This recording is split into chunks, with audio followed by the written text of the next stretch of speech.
Ushbu loyiha Xalq banki hamkorligida Andijon viloyati Asaka tumani Mirzobod MFida 875-sonli konturda amalga oshirilmoqda. Bu yerda sarimsoq piyoz ekilgan. Maydoni hajmi 10 gektar, uzunligi 2000 metr, bo'yiga 500 metr. Bu yerdagi ekinlar zamonaviy usullar bilan parvarishlanmoqda. Hozirda ekinlar tayyor holatda.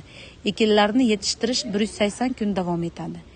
Yetishtirish jarayonida sug'oriladi, tabiiy va mineral o'g'itlar bilan oziqlantiriladi. Ushbu loyihaga 32 ta dehqon xo'jaligi biriktirilgan. Har bir dehqon uchun o'rtacha 0,31 gektar yer maydoni to'g'ri keladi. Loyihani samarali amalga oshirish uchun lider tadbirkor Mirzobodlik Mirza Yusuf Oltin dalasi fermer xo'jaligi ishlab chiqarish kooperativi biriktirilgan.